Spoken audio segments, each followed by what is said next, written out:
过程，然后比较不会替家里面的人想，就是只会就会总觉得好不容易谈一个恋爱，然后就是希望能够为对方付出，这样年少轻狂嘛，然后就把我妈就是把那时候布置都交给我，她说就是说啊。等弟弟要缴学费的时候，或者是要缴房屋贷款，那或者是缴一些林林总总的一些杂支费用的时候，我要跟你领的时候，你再去领出来就好了，我不用给我保管，给你来保管，你来管钱。所以那个时候后来有曾经就拿不出来，然后去借，对不对？哇，我记得就找蛮多朋友借的。是啊，对啊，所以都瞒着妈妈借到我朋友真的是有。就是有的真的快翻脸，连去参加超级偶像，然后也是一开始都瞒着他嘛，好像是姑姑的看到电视，是不是？对，觉得因为你知道，就是屏东乡下的就是当年那个小孩子，然后你知道屏东乡下的这些乡亲，就是总是会觉得演艺圈这个东西离他们太远，而且电视节目、电视台都是在台北啊。就很远很远啊，是不可能的啊！他们只是觉得从电视看到，就觉得说离他们太遥远。虽然电视播出来离他们很近，可是事实上却是离他们比较远，所以他们就不会抱太多的希望。我妈妈以前就是会讲说，不要在每天在那边哼唱，因为我意思是叫你不要幻想就对了，对，因为要务实。可是我只是想要放松，因为唱歌是我的兴趣。我放学回来，我就会转音响这边唱，可能唱一些什么郭富城的歌啊，郭富城或苏永康啊，苏永康的歌，对，苏永康的歌或者是刘德华的歌啊。他就说不要唱了，他就会在楼下1楼说不要唱了，真的。然后上来就说你。卖请他用台语嘛，用闽南语就说卖请啊，你不可能，不要笑，你卖笑嘴，你不要再妄想。是，所以你那时候你看，你这个勇于的辞去了工作，然后瞒着家人，毅然决然的北上，好像有点像背水一战，对不对？对。最拮据的时候就是住在姑姑这边。没有最拮据，那时候是跟我的弟弟住在一起哦，然后就是一餐什么只能吃40块钱。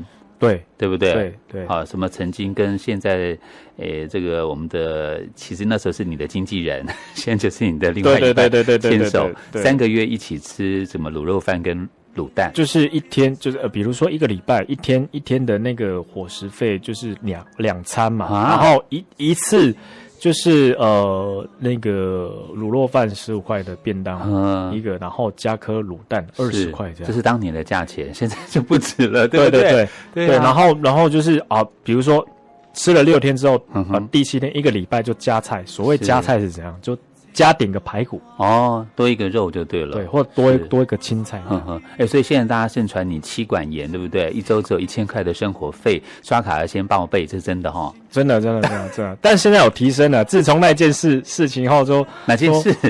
就是那个一天只有1000块啊。然后后来我老婆就说：“据理力争吗？你真的是。”你这就是很白目你真的意思说我们家怎么样？我说我没有骗人啊，他说干嘛要给记者都知道？你是故意弄，他故意放话，你是故意放话弄我的，就是全天下都知道了。所以现在有加码有，就是就是变1个月领8000了，有比较好了啦。月领8000还 OK 啦，一个礼拜才2000啊，对不对？但是总有比没有还好了，我觉得。是啊，可是因为就是跟他有这样的一个患难度过，对不对？对，所以到现在的话，其实充满了不只是爱情、亲情，还有恩情在里头。你知道那时候吃卤肉饭吃了3个月，之后他后来我们生活有比较好一点。他说其实他不喜欢吃卤肉饭，他喜欢吃意大利面，只是他不敢。我说他不敢，你为什么不讲？他说我不敢讲啊，就是意大利面也比较贵啊，然后就跟着我一起吃这样。那你就开一个意大利面的这样的那个餐厅给他。没有，他其实也很喜欢吃卤肉饭。是对，这个真的是很不容易，真的。对啊，那你现在做了这个奶爸啊，你觉得在这个新的作品专辑里头，真的就唱歌更充满了那种温馨亲情吗？是有其实有比较有不一样的感觉。我觉得那个感情更浓烈，然后呢就是比较情感比较容易出得来。我觉得这个方面对我对我不管是在音乐上或者是戏剧上都有很大的那个帮助。是以前可能没有小孩子的时候，看到父母亲在讲小孩子的一些事情，或者是你会觉得听很感动，但是你那个没有感同身受，对，没有办法感同身受有感，然后画面也不会就是会在你的脑海里，可是它不会在你的心里面出现。可是自从有小孩之后，我记得前阵子演这个8点档一家人里面的角色，是那你演那个癌症的病友嘛？对，然后其中有一个画面就是我要娶那个女主角，当那天的结婚典礼，然后我先在还没出场之前，我先在小房间跟爸爸，那爸爸就讲了一句话说时间真的很快，他说阿凯，我记得小时候爸爸还牵着你的手，然后在那边走来走去，然后你还一直叫爸爸爸爸，背我背我，他说一转眼你就那么大，然后你也要成家立业，是，其实你知道当下那个你画面马上对，就想到自己那个画面马上就出现，对，在你自己小时候的画面，然后还有出现最深刻就是看到自己的小孩，就会幻想说以后我老了，他长大我是不是也会跟他说我一定会跟他讲这种话，然后那个情境就浮现，是马上就是直接就哭得很自然了，直接就掉眼泪。对，就像你刚刚在讲的时候，我就觉得你是一个很容易那个动感情的人。对，我觉得你的眼睛好像就已经泛着泪光了。对，就是让我觉得好感动对，就比较感性一点。我觉得有小孩还是真的有差。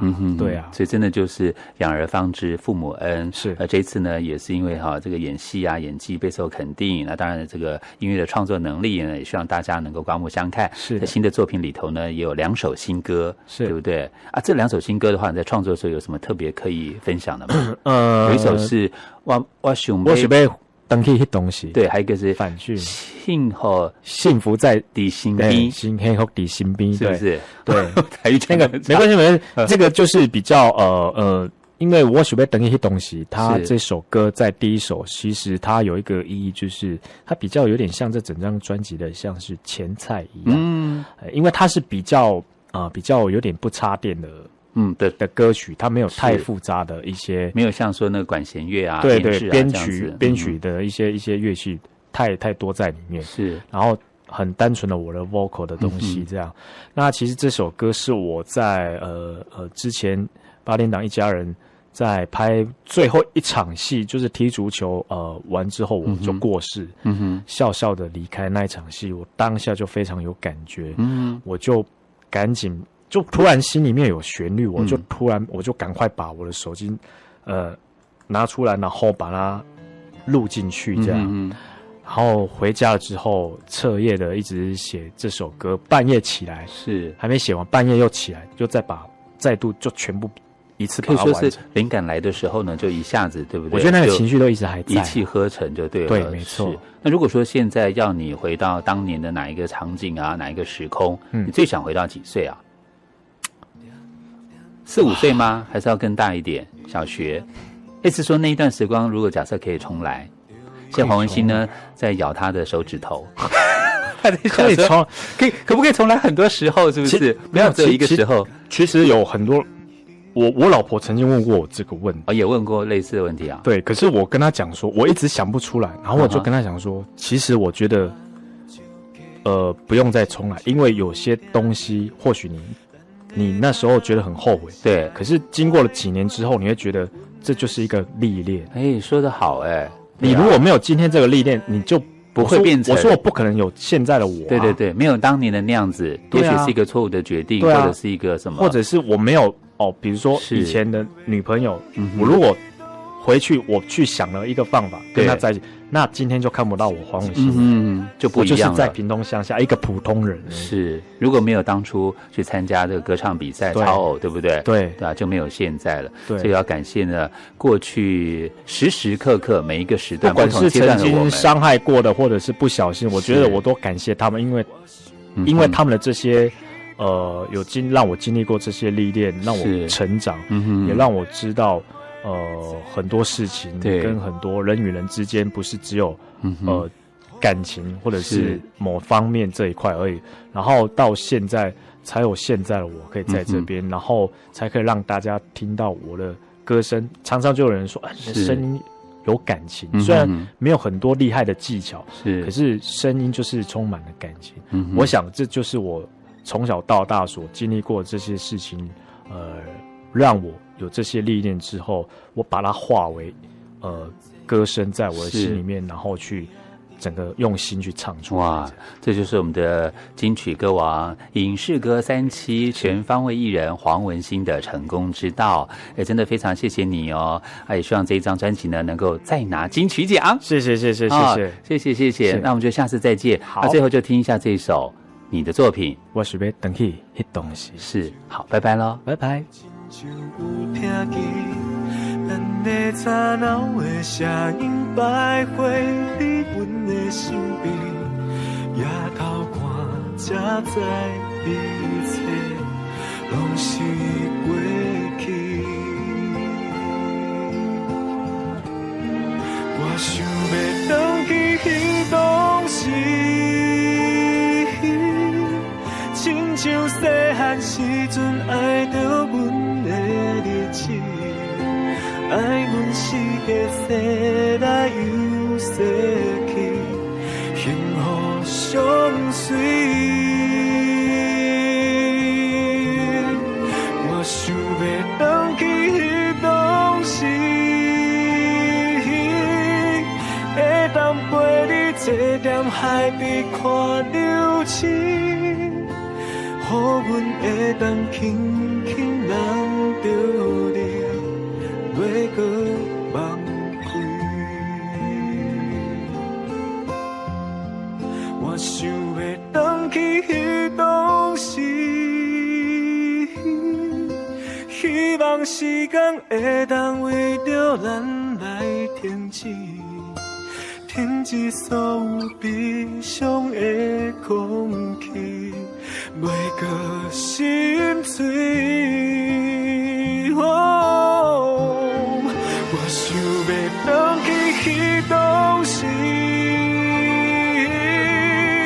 免他所有残根秘密的过去，予阮会当轻轻揽着你，袂搁放开，予阮会当轻轻讲一声。我爱你。